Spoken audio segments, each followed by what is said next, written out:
उड़ीसा के बालासोर में बीते शुक्रवार को हुआ भीषण रेल हादसा अपने पीछे कभी ना भुलाई जा सकने वाली तबाही का भयानक मंजर छोड़ गया है। इस दर्दनाक हादसे में मृतकों की संख्या 288 तक पहुंच गई है, जबकि घायलों की संख्या भी बढ़कर 1100 से ज्यादा हो गई है। इनमें से कई लोगों की हालत गंभीर बताई जा रही है। वहीं अब इस हादसे पर सियासत भी तेज हो गई है और राजनीतिक बयानबाजी की भी शुरुआत हो चुकी है। इस हादसे के बाद रेल मंत्री अश्विनी वैष्णव विपक्षी दलों के निशाने पर आ गए हैं। विपक्ष के नेता सैकड़ों यात्रियों की मौत के लिए अश्विनी वैष्णव को जिम्मेदार मानते हुए उनसे इस्तीफे की मांग कर रहे हैं। इसी कड़ी में पूर्व रेल मंत्री और राजद नेता लालू प्रसाद यादव ने बालासोर ट्रेन दुर्घटना पर प्रतिक्रिया व्यक्त की और बालासोर में दुखद ट्रेन दुर्घटना में शामिल दोषियों के खिलाफ उच्च स्तरीय जांच और कार्रवाई की मांग करते हुए कहा कि इसके लिए जिम्मेदार लोगों पर कार्रवाई होनी चाहिए। ये बड़ी लापरवाही थी, इन्होंने रेलवे को नष्ट कर दिया है। किस तरह से इन लोगों ने लापरवाही बरता, सावधानी नहीं बरता और इतना बड़ा संख्या में कैजुअलिटी हो गई है। जो खबर है लगभग 800 लोगों की मृत्यु हुई है, बेसी भी होने की काफ़ी संभावना है। इसकी उच्च स्तरीय जांच कराया जाए और पूरा जो दोषी लोग हैं इसमें जिसकी संलिप्तता है उस पर कार्रवाई करना चाहिए। वहीं कांग्रेस सांसद अधीर रंजन चौधरी ने भी इस ट्रेन हादसे पर सवाल उठाए हैं। उन्होंने पूछा, 3 ट्रेनें टकरा गईं, कहाँ है मोदी सरकार का सुरक्षा कवच? बड़ी बड़ी बात कही जाती है कि हम एंटी कोलिशन डिवाइस लगाते हैं, कवच लगाते हैं, कवच में सब कुछ को रोक देगा। तो कहाँ कवच है भाई? एक के बाद एक 3 ट्रेन एक साथ हादसे में जुट गए, तो कवच कहाँ है? इसके अलावा आम आदमी पार्टी से राज्यसभा सांसद संजय सिंह ने भी इस घटना पर गंभीर संवेदना जाहिर करते हुए केंद्र सरकार को निशाने पर लिया। उन्होंने सवालिया लहजे में केंद्र से पूछा है कि क्या मोदी जी की सरकार केवल वंदे भारत को हरी झंडी दिखाकर वाहवाही लूटती रहेगी? उन्होंने कहा कि भारतीय रेल में सफर करने वाले यात्रियों की सुरक्षा की चिंता कौन करेगा? भारत की सरकार से ले रही थी कि हम एक कवच का सिस्टम ऐसा लाएंगे जिसमें कि anti collision device, anti collision system होगा। ट्रेन अगर एक ट्रैक पे चल रही होगी और उनके टकराने की कोई संभावना होगी तो ये पहले पता चल जाएगा। और मैं समझता हूँ कि अगर ऐसा होता तो आज एक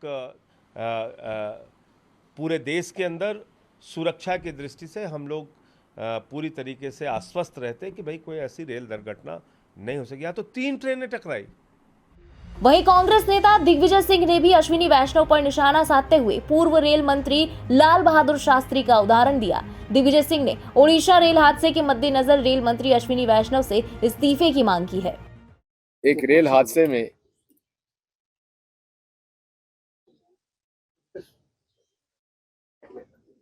लाल बहादुर शास्त्री जी ने इस्तीफा दे दिया था अपने पद से। हमें मोदी जी के मंत्रिमंडल के किसी मंत्री से कोई उम्मीद इसमें नहीं है, लेकिन थोड़ी बहुत भी शर्म माननीय मंत्री जी में अगर होगी तो उनको इस्तीफा दे देना चाहिए। दूसरी तरफ सपा के राष्ट्रीय अध्यक्ष अखिलेश यादव ने भी ट्वीट कर इस हादसे में केंद्र पर सवाल खड़े किए। उन्होंने लिखा, झूठी सरकार की झूठी तकनीकी ने कितने लोगों की जान ले ली है। इसके लिए मंत्री से लेकर कंपनी तक सब जिम्मेदार हैं। इस महाघोटाले और महाभ्रष्टाचार की एक आपराधिक मामले की तरह जांच करके दंडात्मक कार्रवाई हो। ये कवच नहीं, भाजपाई कपट है। इसके अलावा बसपा सुप्रीमो मायावती ने भी हादसे पर दुख जताते हुए ट्वीट कर सरकार से निष्पक्ष जांच की मांग की।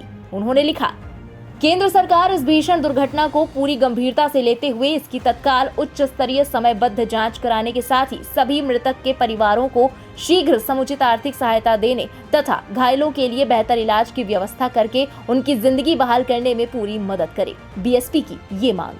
वहीं विपक्षी दलों द्वारा रेल मंत्री के इस्तीफे की मांग के बीच रेल मंत्री अश्विनी वैष्णव का बड़ा बयान सामने आया।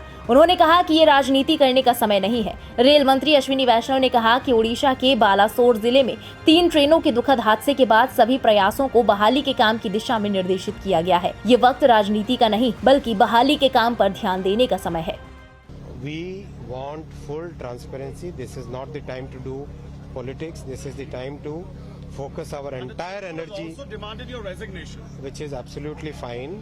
My point is, this is the time to fully focus on making sure that the complete restoration happens in the earliest possible.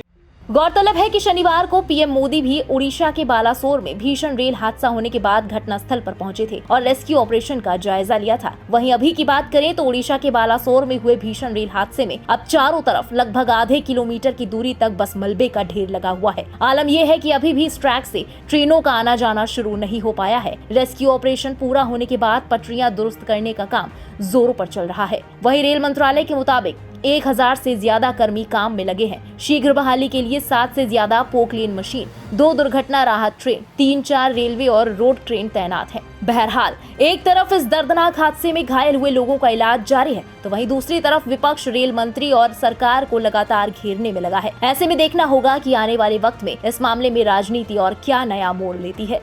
फिलहाल इस खबर में अभी के लिए बस इतना ही। ओडिशा रेल हादसे से जुड़ी तमाम लेटेस्ट अपडेट्स और देश दुनिया की बाकी बड़ी अहम खबरों के लिए सब्सक्राइब करें इंडिया पब्लिक खबर के YouTube चैनल को और बेल आइकन दबाना बिल्कुल ना भूलें।